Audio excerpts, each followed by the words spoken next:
आज मैं आपको एक कपल की कहानी सुनाने जा रहा हूँ जिनका नाम है माया और बॉब्सी। आज उनकी शादी की सालगिरह है। इस खास दिन को मनाने के लिए दोनों एक छोटी सी यात्रा पर निकले हैं। उनकी ट्रिप की शुरुआत समुद्र से होती है।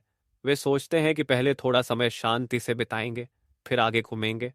समुद्र में घूमते हुए माया को दूर एक सुंदर सा द्वीप, आइलैंड दिखता है। माया वहां जाना चाहती है।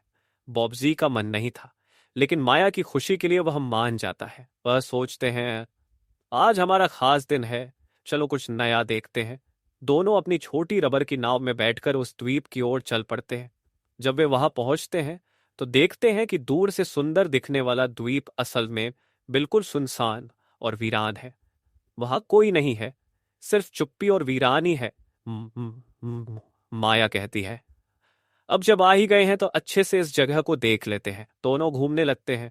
घूमते घूमते उन्हें कुछ पुरानी और जंग लगी मशीनें मिलती हैं। वे सोचते हैं कि शायद यहाँ पहले व्यापारी या वैज्ञानिक काम करते थे। फिर वे द्वीप की सबसे ऊंची जगह पर जाते हैं। वहां से फोटो खींचते हैं और थोड़ी देर बैठते हैं। तभी बॉब्जी देखता है कि आसमान काला हो रहा है, शायद तूफान आने वाला है। वह कहता है, हमें अब यहां से निकलना चाहिए। जब वे अपनी नाव के पास पहुंचते हैं और उसे पानी में डालते हैं, तभी तेज तूफान आ जाता है। अब नाव को चलाना बहुत मुश्किल हो जाता है। इसलिए वे सोचते हैं कि आज रात यहीं रुकना ठीक रहेगा। वे एक कोने में छोटा सा घर बनाते हैं और आग जलाकर रात बिताते हैं। सुबह जब वे समुद्र की तरफ देखते हैं तो उनकी नाव वहां नहीं है। माया को लगता है कि शायद बॉब्जी ने जल्दी में नाव को ठीक से बांधा नहीं, लेकिन बॉब्जी को भरोसा था कि उसने सब ठीक से किया था। रात के तूफान में माया और बॉब्जी की नाव कहीं दूर चली गई थी। सुबह जब वे उठे तो नाव नहीं दिखी। दोनों ने नाव को ढूंढना शुरू किया, लेकिन बहुत दूर तक देखने के बाद भी नाव नहीं मिली। अब बॉब्जी को लगने लगा कि शायद उसने सच में गलती कर दी है। इसी बीच उनकी छोटी नाव का डीजल भी खत्म होने लगा। बॉब्जी ने जल्दी से इंजन बंद कर दिया और अब पैडल से नाव चलाने लगा। दोनों ने सोचा कि अब समुंदर में और दूर जाने से अच्छा है कि वापस उसी आइलैंड पर लौट जाए और वहां किसी की मदद का इंतजार करे। अब माया और बॉब्जी को भूख और प्यास भी लगने लगी थी। ये दोनों आइलैंड के सबसे ऊंचे पहाड़ पर गए ताकि शायद कहीं से कोई मदद दिख जाए, लेकिन चारों तरफ सिर्फ वीराने थी, कोई नहीं था। तभी उन्हें एक पत्थर से गिरता हुआ साफ पानी दिखा। दोनों ने पानी पिया और पास में कुछ सीप, शेल मिले, जिन्हें खाकर उन्हें थोड़ी ताकत मिली। अब उन्हें समझ आया कि अगर उन्हें बचना है तो किसी तरह लोगों को अपनी तरफ ध्यान दिलाना होगा। इसलिए उन्होंने लकड़ियां इकट्ठा की और वेद पर सोस मदद के लिए संकेत। लेकिन उनके पास न फोन था, न ही कोई रेडियो जिससे वे किसी को बुला सके। अब उन्हें बस इंतजार करना था, चाहे 1 महीना लगे, 1 साल लगे या पूरी जिंदगी। फिर भी उन्होंने हार नहीं मानी। वे कोशिश करते रहे। उन्होंने एक टूटी फूटी झोपड़ी से कुछ डिब्बे निकाले और उसमें पानी भरकर रख लिया। एक दिन जब बॉब्जी पहाड़ी पर गया तो उसे 3 कब्रें दिखी। इससे पता चला कि पहले भी कोई लोग यहां फंसे थे और यहीं मर गए थे। शायद वे भी इन्हीं की तरह फंसे होंगे। समय बीतता गया, दिन, रात, फिर दिन, लेकिन कुछ नहीं बदला। खाने की कमी से दोनों कमजोर हो गए थे।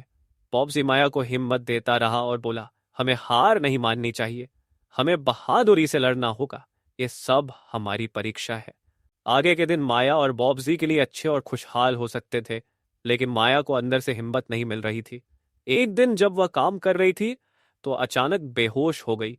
बॉब्जी उसे जल्दी से झोपड़ी में ले गया। रात भर सोचने के बाद बॉब्जी ने ठान लिया कि अब वह ऐसे खाली नहीं बैठेगा, उसे कुछ करना होगा। उसने एक नुकीला हथियार बनाया ताकि वह खाना ढूंढ सके। अगली सुबह जब माया थोड़ी ठीक हुई तो बॉब्जी उसे द्वीप के दूसरी तरफ ले गया। वहां बहुत सारे पेंगुइन थे। अब आप समझ ही गए होंगे कि बॉब्जी क्या करने वाला है। माया नहीं चाहती थी कि किसी जानवर को मारकर खाना खाए, लेकिन बॉब्जी जानता था कि अगर ऐसा नहीं किया तो वे जिंदा नहीं रह पाएंगे। इसलिए उसने एक पेंगुइन को मारकर उसका मांस खाया। कई दिनों बाद उन्हें अच्छा खाना मिला और दोनों की तबीयत थोड़ी ठीक हो गई।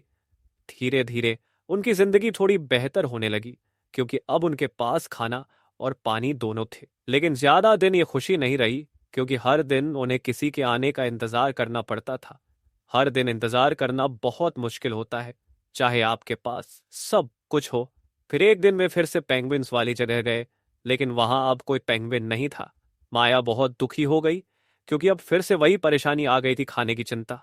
माया ने कहा कि हमें फिर से समुंदर में जाना चाहिए, शायद कोई जहाज हमें देख ले और हमारी मदद कर दे। लेकिन बॉब्सी ने मना कर दिया, क्योंकि समुंदर में ना खाना मिलेगा, ना सही रास्ता मिलेगा और बहुत खतरे हैं। कम से कम द्वीप पर वे सुरक्षित थे। माया बहुत डर गई थी। उसे बार बार लग रहा था कि कहीं कुछ बुरा ना हो जाए या वे भूख से ना मर जाएं। तभी अचानक उन्हें एक जहाज की रोशनी दिखी। दोनों जल्दी से किनारे पर भागे और जोर जोर से चिल्लाने लगे, लेकिन जहाज वालों ने उनकी आवाज नहीं सुनी। अगर वे आग जलाते या धुआं करते तो शायद जहाज वाले उन्हें देख लेते। फिर माया ने आग जलाने की कोशिश की। इतने में बॉब्सी अपनी छोटी नाव लेकर समुंदर में चला गया, ताकि वह जहाज के पास जाकर मदद मांग सके। माया उसे चिल्लाकर वापस बुलाने लगी, क्योंकि समुंदर में बहुत खतरा था। बॉब्जी मानने को तैयार नहीं था। उसे लगा कि यही एक मौका है बचने का। इसलिए वह अपनी नाव को तेज चलाने लगा और जहाज के पीछे पीछे जाने लगा। लेकिन थोड़ी दूर जाने के बाद वही हुआ जिसका डर था। उसकी नाव का डीजल खत्म हो गया। अब नाव वहीं रुक गई और आगे नहीं जा सकी। बॉब्जी बहुत दूर तो आ गया, लेकिन जहाज के पास नहीं पहुंच पाया। अब उसकी बचने की उम्मीद भी खत्म हो गई। दूसरी तरफ माया किनारे पर खड़ी थी और अपने पति का इंतजार कर रही थी, लेकिन बॉब्जी वापस नहीं आया, जिससे माया बहुत दुखी हो। अब वह अकेली थी, तो उसने झोपड़ी में जाकर बस प्रार्थना करना शुरू कर दिया। अगली सुबह किसी ने दरवाजे पर दस्तक दी। माया ने दरवाजा खोला तो देखा कि बॉब्जी सामने खड़ा है, लेकिन वह घायल था। माया ने उसे गले लगा लिया और अंदर ले आई। बॉब्जी ने बताया कि वापस आते समय उसकी नाव एक बड़ी लहर से टकरा गई और डूब गई। वह एक चट्टान से टकरा गया, जिससे उसका पैर बुरी तरह जख्मी हो गया। फिर भी वह हिम्मत नहीं हारा और किसी तरह वापस आ गया। अब बॉब्जी के पैर में बहुत दर्द हो रहा था, तो माया ने उसे लिटा दिया। उसने चाकू को गर्म किया और उसके घाव की पट्टी की। बॉब्जी को बहुत दर्द हुआ और वह बेहोश हो गया। अब माया को समझ आ गया कि सारी जिम्मेदारी उसी पर है। अब उसे ही खाना, पानी और सब चीजों का ध्यान रखना होगा, क्योंकि बॉब्जी कुछ दिन तक चल फिर नहीं सकता। सुबह जब बॉब्जी को होश आया तो उसने माया से कहा कि उसने ये जानबूझकर नहीं किया। उसे पता था कि माया के लिए सब कुछ बहुत मुश्किल हो जाएगा, लेकिन माया ने उसे समझाया कि वह सब कुछ कर सकती है और उसे चिंता करने की जरूरत नहीं है। धीरे धीरे दिन बीतने लगे। शायद आपको पता न हो, लेकिन इन दोनों ने इस वीरान जगह पर 1 महीने से भी ज्यादा समय गुजार दिया। अब वे दोनों बस एक दूसरे के साथ रह रहे हैं।